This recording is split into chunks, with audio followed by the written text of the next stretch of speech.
Morant with a running start. Elevates. Oh, it dunks. Oh, my goodness. Tie game in overtime.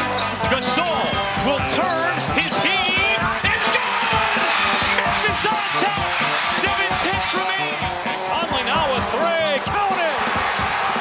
A 15-point lead for Memphis. And Blake Griffin gets into it on the floor with Randolph. Hard to tell if there are any punches being thrown under there, but Griffin took acceptance. Adams going long. Morant. He hit it. John Morant. Insanity. You gotta be kidding me. Welcome to Grits and Grinds, a Memphis Grizzlies podcast. My name is Keith Parrish. On today's episode, I'm going to try to give us a little bit of a primer for the trade deadline. I will also talk about the Grizzlies' most recent games, but not in a lot of great detail because there's not a ton to talk about them. Anyways, before we get into it, just a reminder, if you want to support the creation of this program, you want to get exclusive bonus content, you want to join the Grits and Grinds listener Slack channel, you can do all of that at patreon.com/fastbreakbreakfast. I'm in that Slack talking about various Grizzlies trades I want to see, running some ideas past the people in there before I bring them on the show. So if you want to join up with that and also, of course, help support the creation of this program, do it. Patreon.com/fastbreakbreakfast. All right. The Grizzlies got blown out on Sunday against the Celtics in a game where they had 13 players out, which is preposterous. They had David Roddy, Luke Kennard, and then guys on 10-day contracts and two-way contracts.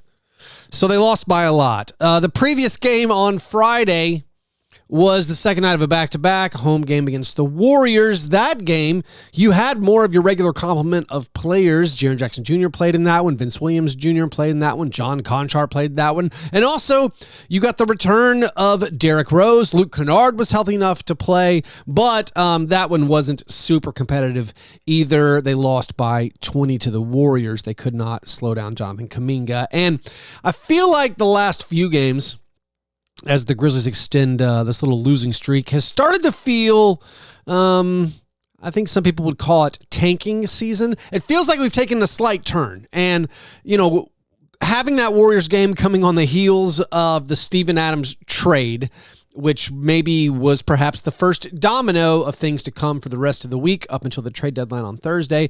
Something about the trade happening and then just these kind of sad performances made, I don't know, us take this kind of hard turn, it feels like, into this is not competitive anymore. And I don't think that's a long-term thing. I don't think we've totally steered the ship into, we're tanking. Like the game on Sunday, which was basically them punting. I mean, I'm sure the guys, most of them have legitimate, real injuries. Like, could Jaren have played if it was a playoff game? Yeah, I believe he could have, not having any actual knowledge about the situation. But I think there's a good argument to be made, or I could make the argument if I had to, that punting this road game against the Celtics, giving Jaren a night off, honestly probably helps you win games later in the year. Like if the Grizzlies were actually in a playoff race, it might have been smart, considering all the other injuries on the roster, to give Jaren the night off, to let him rest and rehab, to let Derrick Rose not play 2 games in a row. Derrick, go ahead and sit. Who cares? We're probably going to lose this game, even if fully healthy. And the game on Tuesday, they're playing at the Knicks. The Knicks have been incredible recently. They posted the best record in the NBA in the month of January. I don't know if anybody's going to play. The injury report for that game hasn't come out yet, but losing these road games, it's not like you're really embracing any kind of purposeful losing for the, your draft position.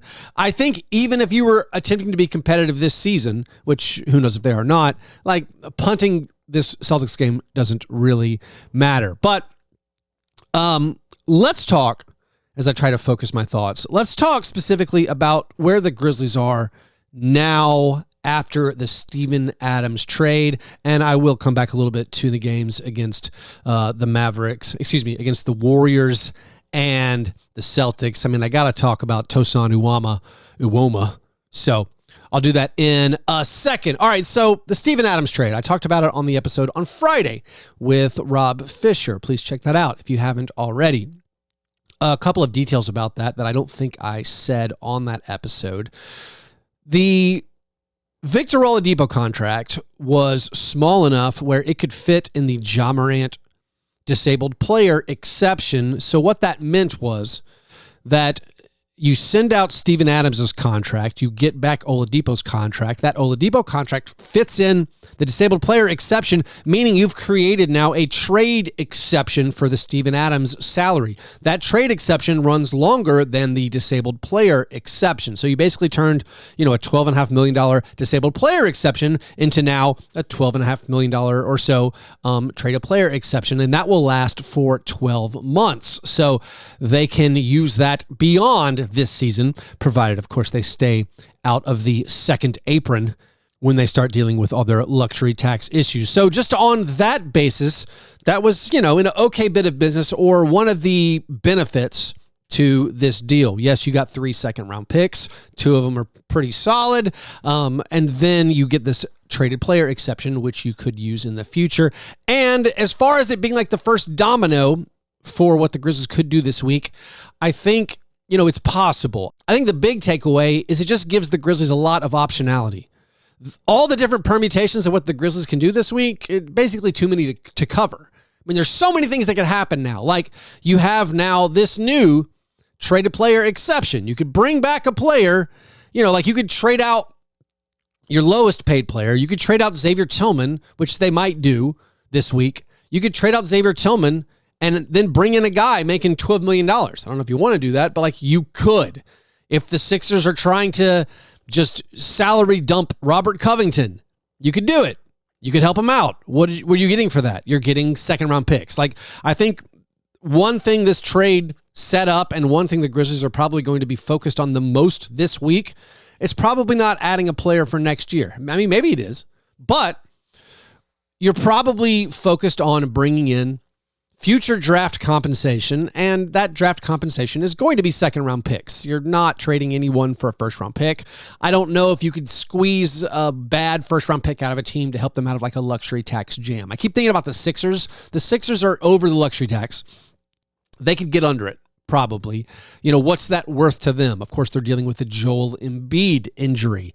Could you work out something where you traded Xavier Tillman? Like I said, Xavier Tillman for, if it is Furkan Korkmaz, or if it's a much larger salary, you probably want to maintain that bigger trade exception, but you could trade Tillman for Furkan Korkmaz, and maybe that would be worth several second-round picks from the Sixers. But that's the kind of thing the Grizzlies are probably going to be focused on doing this week. And a lot of those details about what the Grizzlies can do, I guess I'm going to lay them out for you now. This is, of course, caveat, as best I understand them.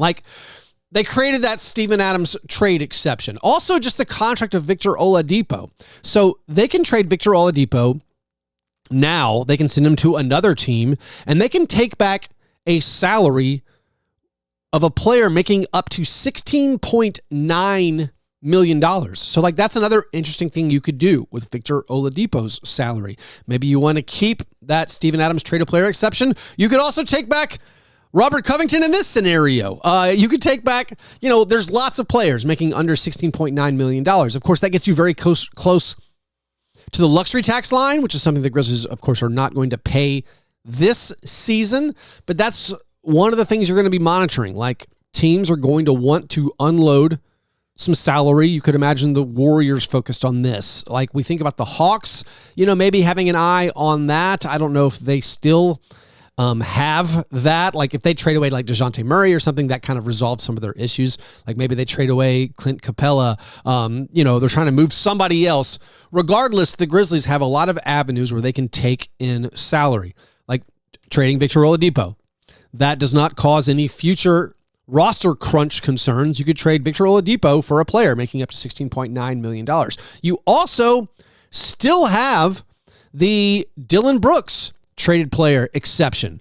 The trade exception generated when they sent out Dylan Brooks. You can still take back in According to Spot Track, you can still take in about $7.5 million. That is especially notable based on a Hoops Hype report of this morning. Like, that would cover Killian Hayes' salary. So Hoops Hype is reporting that the Grizzlies have some interest in Killian Hayes. That is an eyebrow raiser, but if you get a free look, like, you're not paying for Killian Hayes. If you get a free look at Killian Hayes, it's kind of the shrug emoji. I mean, why not? It's something you could do. You could also, again, trade Oladipo for Killian Hayes straight up. But I would think maybe you could take in Killian Hayes into that Dylan Brooks traded player exception. You could send the Pistons, I don't know if it's John Conchar, or maybe they're interested in Jake LaRavia, or maybe you send them Xavier Tillman. Like, those are some things you could do where you send out a smaller salary and take back in a much larger salary using this trade exception. And so when I talk about these players I'm sending out, just to clear up, I guess, our expectations and our thoughts, I think we look at this Grizzlies roster and we've highlighted a lot of the wings. Like, we don't need them all. And of course, then there's the big guy, Xavier Tillman, who is on an expiring salary. So I think you look at Xavier Tillman, who has probably some interest around the league as a backup center that maybe could help some playoff teams, or the Pistons, who just seem to trade for centers whenever they have the opportunity. Like, Tillman, big guy, expiring salary, possibly could be moved. And then you look at the glut of youngish wings the Grizzlies have. John Conchar, who has an extension that kicks in next year. You still have Zaire Williams. You still have Jake LaRavia. You have David Roddy. When you're planning on the Grizzlies' future, which is what this season is all about, you look at what you need, and I think when we look at the roster for next year, you don't need to have every one of those guys still on the team. Like, right now for next year, I have 9 players down that, like, okay, they're part of the team. And this is including Luke Kennard, who, of course, Luke Kennard could get traded this week. It makes a lot of sense to trade Luke Kennard. It maybe doesn't make the most sense to pay Luke Kennard $15 million next season if your team has Ja Morant, Desmond Bane, and Marcus Smart on it. And also I'll throw in Vince Williams Jr. on it. If you consider Vince to be a 3, that's fine. But if you have Ja, Des, Marcus, paying a fourth guard that much might not make the most sense. Your biggest needs on this roster are, I think, center and another wing you can depend on. Someone who can guard 3s and maybe guard 4s. And so if you could turn Luke Kennard into one of those players, well then, maybe that's a better use of your resources. But for this exercise, if I'm counting players on the team next year, there's like 9 I'm saying, yes, we're depending on them. Let's have them as part of a team that we hope can make noise in the postseason. And those 9 players: Ja Morant, Desmond Bane, Marcus Smart, Jaren Jackson Jr., of course, and then Brandon Clark. All right, Brandon Clark returning from his Achilles injury. Maybe he'll come back this year. I would say do not do that. Let's just give him another 6 to 8 months of getting healthy, and we'll see you next year at training camp. And one of the things about the Steven Adams trade, like, it clears up your future where it was murky, where you weren't sure what you were going to have in Steven Adams' health. One, I guess, bright side to it, or way I could spin it in an optimistic way, is saying, like, Brandon Clark was always the hope. When Steven Adams was here, if you listened to Grits and Grinds back then, all I wanted was for Jaren Jackson Jr. and Brandon Clark to play together. That's all I wanted.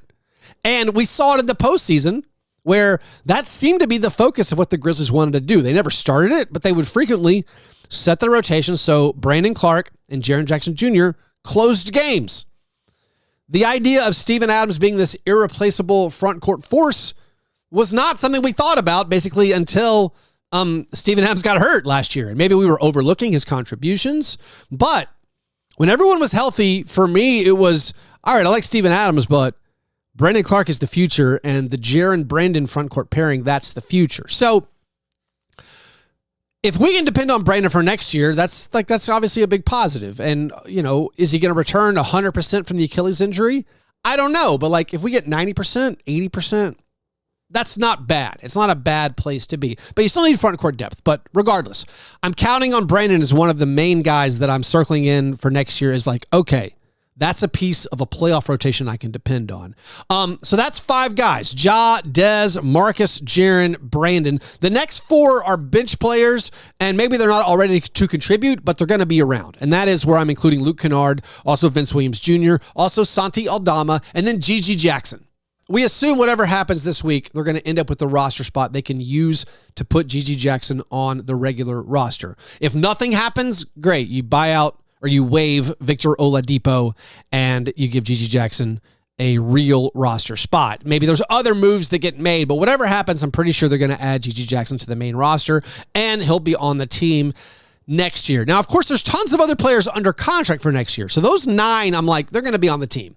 Maybe we trade Luke, but like, let's assume they keep Luke, don't trade him. Those are 9 players. The other 5 guys under contract, it's John Conchar, Zaire Williams, David Roddy, Jake LaRavia, and Derrick Rose. And as far as the Conchar, Zaire, Roddy, LaRavia, I don't think you can have all 4 of those guys on your roster next season, especially not if you still have Vince and Gigi. You can't have the 6 players, Vince Williams Jr., Gigi Jackson, John Conchar, Zaire Williams, David Roddy, Jake LaRavia. That makes no sense. So I think a lot of people are ready to just unload Jake LaRavia.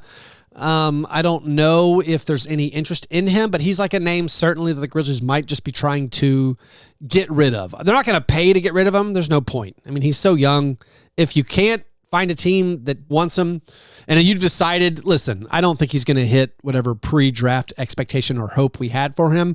You know, I still feel like you could probably give him away where some team will take a shot as like a, you know, this is a young first rounder who maybe still has some potential. But I think we look at Conchar as a player that other teams might be interested in because he's at least proven he's a useful NBA player.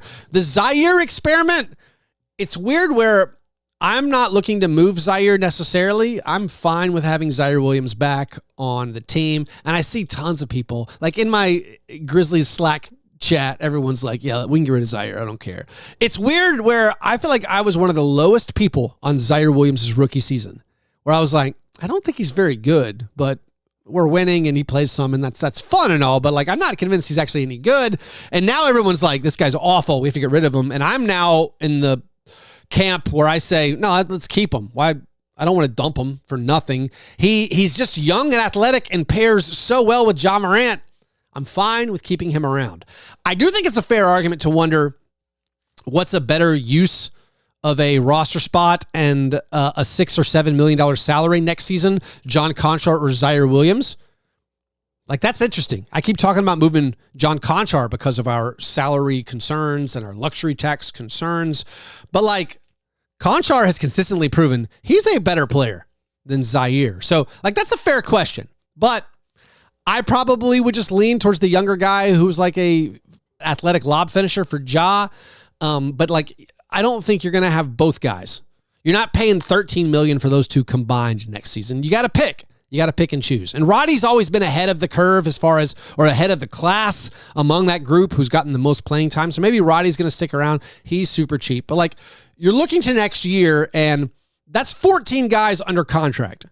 And then the 15th guy for next year, that's going to be whoever you draft in the lottery this year. So that's your 15 guys. So I do feel like if you have the opportunity of clearing that up before this trade deadline, it might make sense. So like, you can trade again.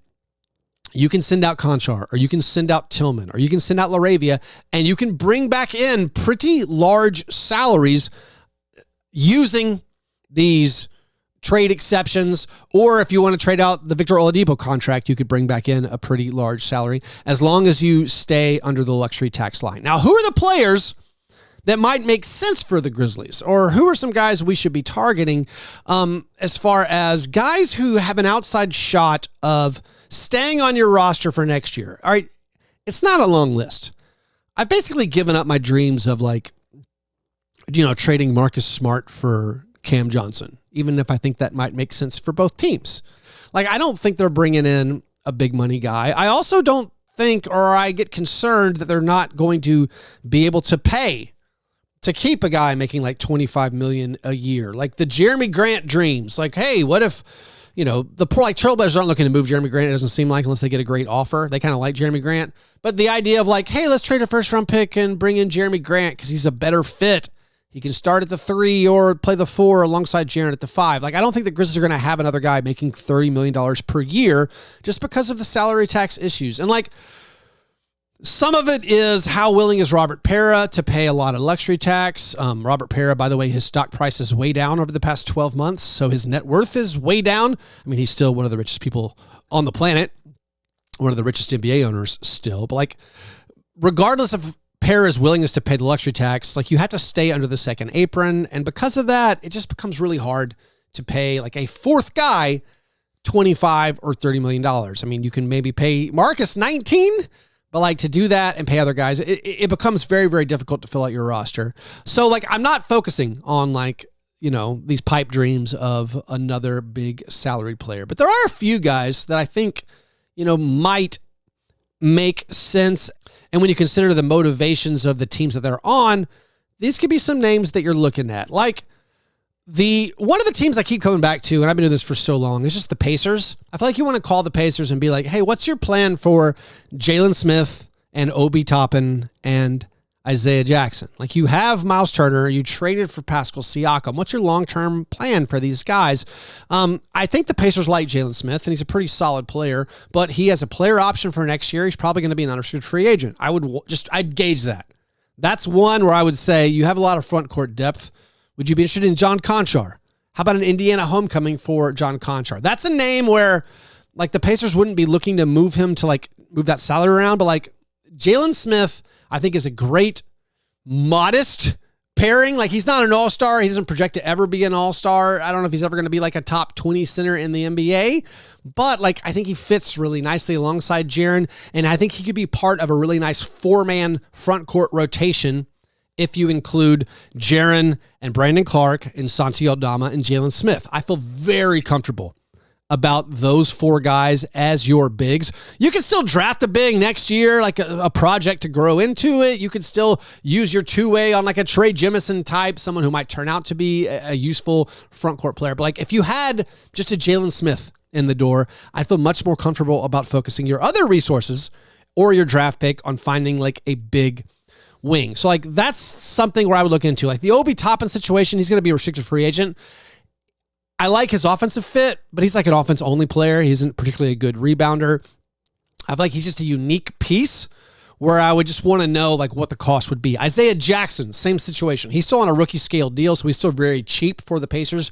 You're probably not going to get Isaiah Jackson from them because they like him. They could use him as a backup center still. Like, that's a name I'm looking at. Another name, like, and another team that I'm focused on is the Orlando Magic. Of course, we floated like Wendell Carter Jr. trades before. I thought like a Luke Kennard for Wendell Carter Jr. trade makes a lot of sense, honestly, for both teams. Now, Wendell Carter Jr. has a lot of injury issues, and maybe we're a little sensitive with the injury issues of our own team to trade for a guy like that. I don't think the Magic necessarily want to trade him just because he's a good player and his salary is so cheap. He's got this incredible salary. He signed for the next 2 seasons. The money goes down each year. So like, he's a very cheap salary. So like, I don't know about a Wendell Carter Jr. target as far as a trade target, but like Gogo Batadze is falling out of their rotation. He doesn't play that much anymore. He's going to be a free agent this offseason. Of course, that gives you your own issues where like, can you re-sign him? But like, I feel like the Grizzlies should find out what it takes to bring in Gogo Batadze. Like, not a shooter, but like, he's a good all-around player. He's a great defensive player. He could make a 15-footer. So like, I like the idea of bringing him in. I also think you could maybe work out, if you want to really get weird with the trade machine, like a Luke Kennard for Gary Harris and Gogo Batadze. Kind of makes sense for the Magic. You could reroute maybe Gary Harris to another team, pick up some second-round picks that way. I'm not sure what the compensation would be to the Magic. I feel like paying Luke Kennard is enough for the Magic, for this team that's starved for shooting. If they valued him more than they value Gary Harris, like that might be something I would look at. So like, one, I would think about just as far as positional needs for this team, like bringing in Goga. Yes, you lose Luke. You lose a lot of shooting. But again, fourth guard. He's our fourth guard. When fully healthy, what role is Luke Kennard going to play? And then also maybe you could, if you could trade, say, Luke Kennard for like 3 second-round picks, could you trade Gary Harris for like 2? So I don't feel like you're losing that much there. But even if you ignore the Luke Kennard, Gary Harris portion of this, just trading anything, John Conchar, Xavier Tillman for Gogo Patadze, that's something I'd want to find out. Like, what interest level do the Magic have? Now, a lot of people keep pointing out the Wizards as, a team the Grizzlies could maybe get a good player for. I don't see it. I don't feel like the Wizards are necessarily in a rush to get rid of like Denny Avdia or Daniel Gafford or Corey Kispert. I think the Wizards are getting smarter as an organization. And yes, the Wizards are going to try and trade, they might trade Tyus Jones. And if someone gives them a huge offer for Kyle Kuzma, yes, they're going to trade Kyle Kuzma. And they're going to trade away depth pieces that other teams might feel like could help them. But they're not going to give away some of their young players who are on decent contracts. They're not giving away Denny Avdia.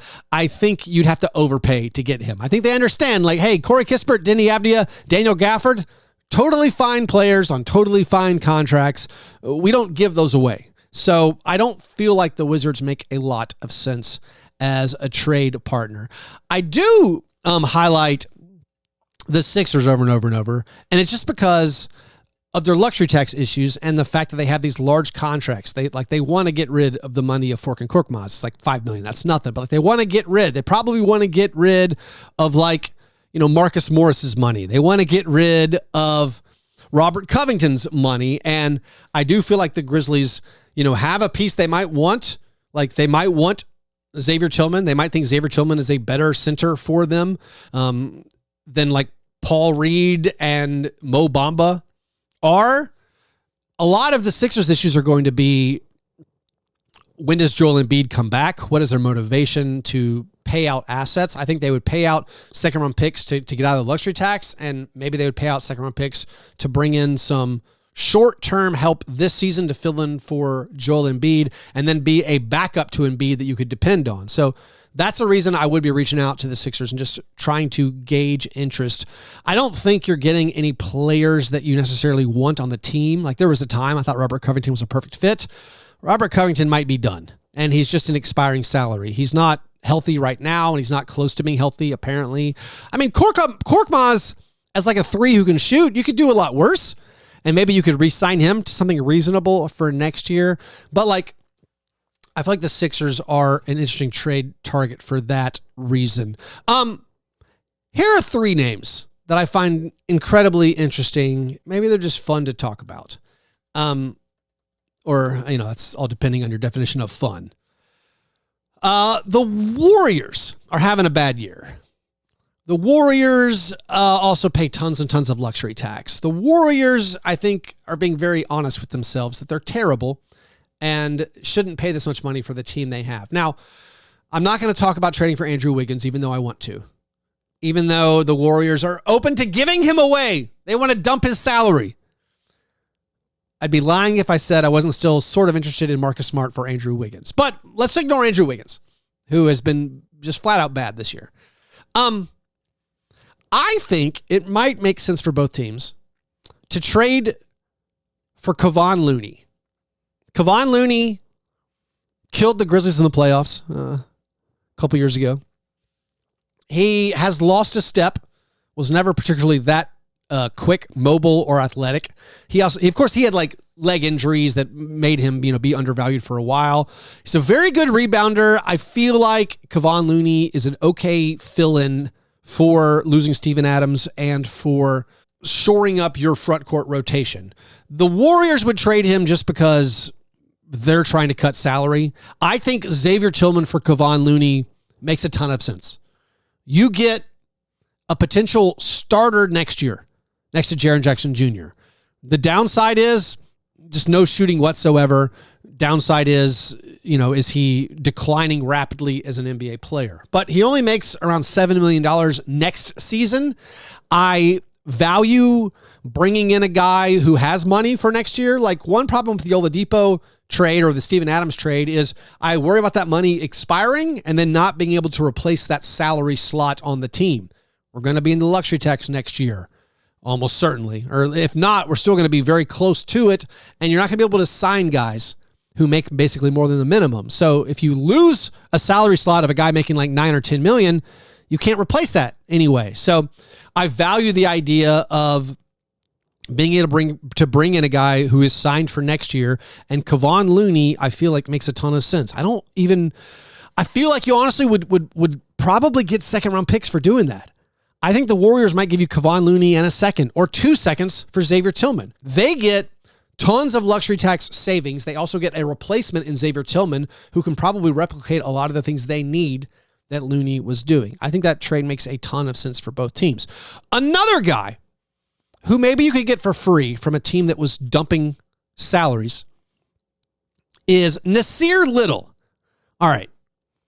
I don't honestly know if Nasir Little is any good. When he was on the Trailblazers, he caught my eye for doing some like cool stuff. He's sort of like an undersized power forward. You know, he's like a 3/4, mainly a 4.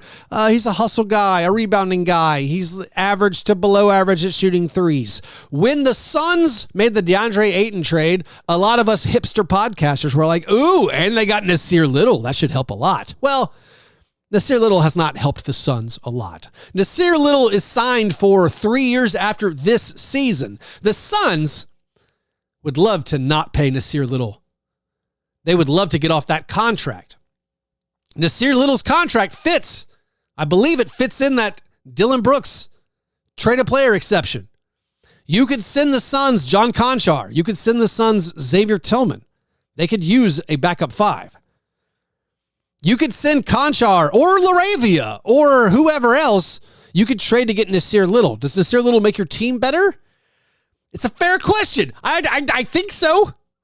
I think adding a 3/4 to this roster that's NBA proven maybe helps your team out. Of course, again, the big risk with this one, Nasir Little might just be kind of bad. The flashes he showed were on a bad team, and so maybe he's not. But like, that's a salary where I'm going through all the lists of guys we can take back without matching the salary. I'm like, oh, is Nasir Little useful? If so, and you can get him for free, or if you could get one of those second round picks that like the Suns picked up this year, like the Suns gathered these second round picks this season for the sole intent of making their team better right now. And if they thought Tillman or Conchar made their team better right now and they could save a ton of money and save money going into the future, you could get Nasir Little for free. So this goes under the, hey, I can get a player for free who makes the same amount as Zaire Williams and or John Conchar next year. That's interesting. I'd think about it. This is a wild one. Another contract, another guy who I will forgive you if you haven't thought about this player this year. You could trade Victor Oladipo straight up. You might get cash. They might send you cash for this deal. You could trade Victor Oladipo straight up for Devontae Graham. Devontae Graham is on the Spurs, if you don't know. He's kind of, I don't know what you'd call it. He's in limbo. He doesn't get to play anymore. At one point, the Pelicans sort of traded a first-round pick to get Devontae Graham. Devontae Graham is an undersized scoring guard. He's a career 36% three-point shooter. He once averaged 18 points and 7 assists per game. I mean, it was on a bad Hornets team. Maybe Devontae Graham still has something in the tank. He has a partially guaranteed salary for next year. I mean, maybe the Spurs would give you something to get off of that contract. Maybe Devontae Graham helps you. Maybe you'd want to even keep his salary around next year just to have a bigger salary slot. I mean, maybe not, because then again, you're dealing with all these luxury tax concerns and trying to keep your salary down. But he's a guy where I'm like, hey, that's a player we could trade for who might help you on the court this year. Of course, maybe that's not important at all, or that's actually negatively important as you keep an eye on your draft pick position. But like maybe Devontae Graham helps you more than nothing next season. He could fill in with his backup point guard spot. Like, I mean, Devontae Graham's probably better than Killian Hayes. I mean, maybe. I don't know. We should probably talk about Killian Hayes. I don't necessarily understand the appeal there because Killian Hayes is a non-shooter and he's been awful. And of course, if you got him for free, like I said earlier, there's no downside. But also, what's the upside? I don't understand Killian Hayes. Like, he's going to be a restricted free agent in the offseason. I mean, maybe you think you could resign him for nothing, and like that's your backup point guard. Although you already have Derrick Rose on the roster. I know, just for, I don't know, emotional support reasons. You have Scottie Pippen Jr. on this 2-year two-way. I'm sure I spoke about Devontae Graham too much because they're not trading for him.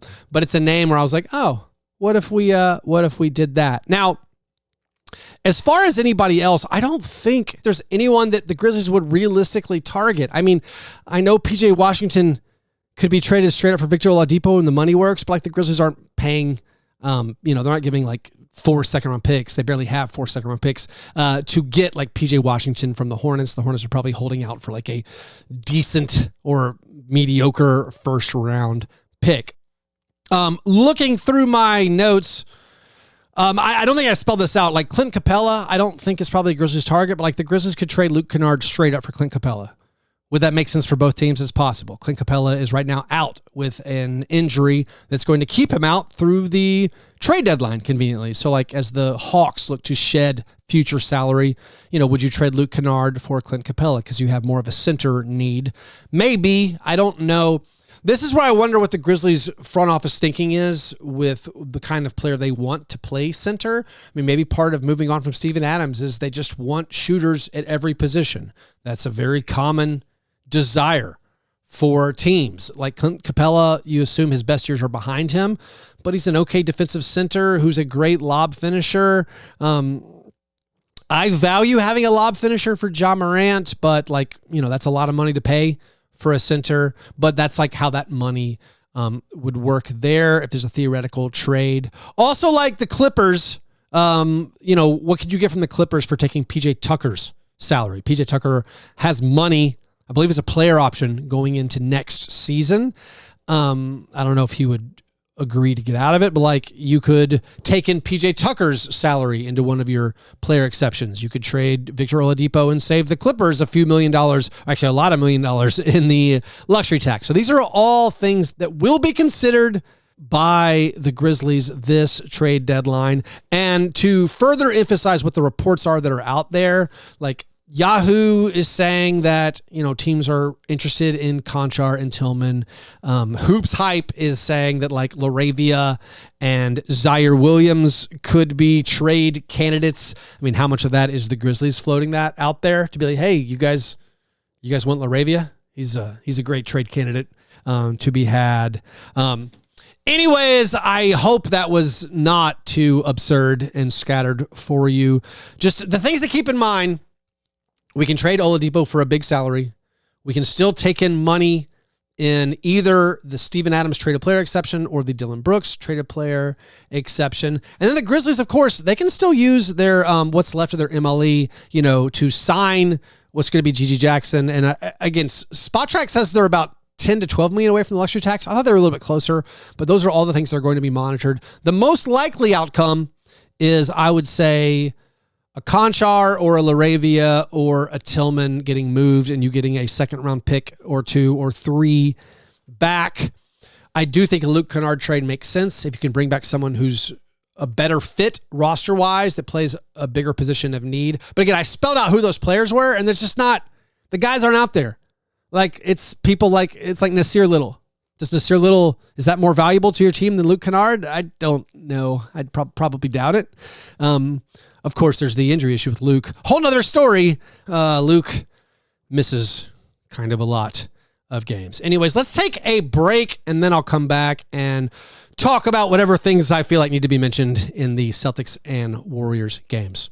Hey there, guys. Just another reminder to try out Underdog Fantasy. If you're looking to play fantasy sports for cash, if you want to do some higher or lowers on your favorite players' stat projections, if you want to play best ball, if you want to play daily fantasy against your friends, you can do it all at Underdog Fantasy. And if you use my promo code FBBF or sign up by using the link in this episode's description, Underdog will match your opening deposit up to $100. Also, they're giving away a lot of bonus picks for the Super Bowl this coming Sunday. So if you want to try out Underdog, it's a great time to do so. Use that promo code FBBF or the link in this episode's description.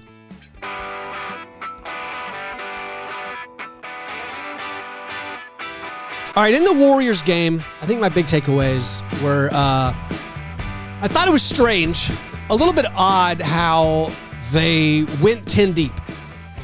My thought is they've been playing like some tight 9-man rotations and sometimes trimming it down to like nearly an 8-man rotation in the second halves of these games. Well, of course, they've had these injury issues and they're like, all right, let's just play whoever is available. But then for the Warriors game, Luke Kennard and Derrick Rose were available. So you're like, oh, so we're going to play like 9?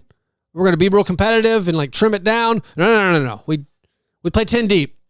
We played Tosan Uwama like 10 minutes in the first half. Jaren only played 13 minutes in the first half. Was not in foul trouble. Like, I understand keeping Luke Kennard's minutes low because he's just coming back from injury, keeping Derrick Rose's minutes low because he came back from injury. But I thought that was kind of, I don't know, it was interesting. And it made it, again, going back to the top of the show, had the impression of like, this is more of a tank style season. Also because we were just trying guys out. In the previous game, you'd had Scottie Pippen Jr. and Trey Jemison coming off the bench. In this one, they're like, nah, all right, we tried Scottie and Trey last game. This game, Tosan and Jacob. You guys are in. So I thought that was just notable. By the way, Jacob Gilyard might have played the best game of his career against the Warriors. He had a career-high 5 made threes. He had a career-high 16 points. He blocked Steph Curry. Awesome play. Also, tied his career high with 1 free throw. That's right, boys and girls. Jacob Gilyard doubled his career free throw attempts in this game. He's now up to 2 free throws for his career. That's 2 free throws in 614 minutes. Jaren played in this one. Jaren had 27 points. Vince Williams Jr., a little bit sloppy. I think it's fair to say this was one of his weakest games, and he was still good. I love me some Vince Williams Jr. I mean, like, yes, we can be frustrated when he turns the ball over 4 times. He dribbles the ball off his leg a lot. But, like, Steph Curry had 20 points and Vince had 15. I mean, we'll take it. So, like, you know, I hate losing to the Warriors. We were slightly competitive for a while, but not really. This game, we had like a faux fourth quarter run. I think cut it to 9.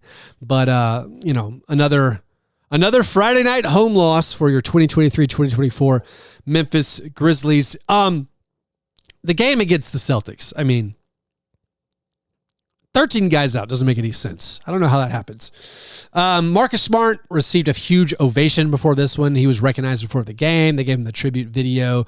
You saw how much he still loved in that city. He also received an award for his community work. So, like, a big night for Marcus Smart returning to Boston. The Grizzlies were only down by 2 halfway through the second quarter. Then after that, they got outscored 85-47 over the last, 30 minutes of the game.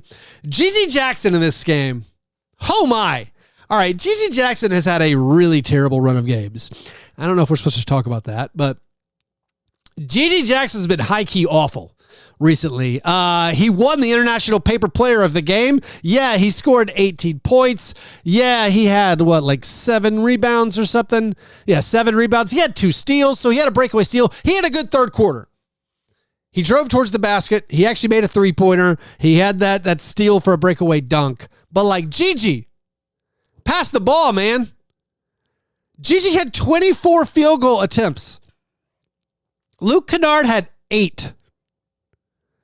Like, Gigi Jackson and David Roddy had 40 field goal attempts in this game. And you lose by 40. I mean, Gigi with 24 field goal attempts, 4 turnovers, and 1 assist.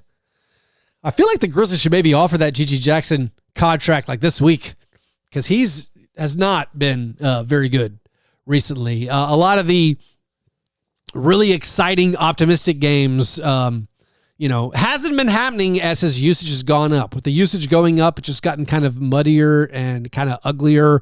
He's looked rawer on his drives and his shots. I mean, I think he settles for way too many deep threes. Like, okay, we get it, Gigi. You sort of have the range, but like, how about no more 4 feet behind the 3-point line attempts from Gigi? Trae Trey Jemison got the start, got in foul trouble. He got 2 fouls in the first minute. I was dying at this. This game was meaningless. We were 20-point underdogs, and, it wasn't even that close. We lost by 40. But, like, Trey Jemison, you have 8 players. Trey Jemison only plays, 8 minutes in the first half because of foul trouble. He finished with 3 fouls. The idea of Trey Jemison being in foul trouble is deeply hysterical to me.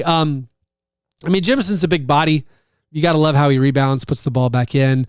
Tosan Uwoma, which I've got to get better at saying. Tosan had 12 rebounds, 7 offensive rebounds. I think he had 8 rebounds in the first quarter. His activity on the glass, of course, something that this team needs. And so that was exciting to see. Of course, he missed so many makeable shots right in front of the rim. So he finished with 3 points on 1 out of 7 field goal attempts. He made a 3, but had those 12 rebounds and 3 assists, flashing that passing ability, which is a big part of his game. Roddy had 14 and 8. Luke Kennard again, 8 field goal attempts. Luke, you got to shoot more, buddy. I know GG is not sharing the ball really, but you still got to put up more shots.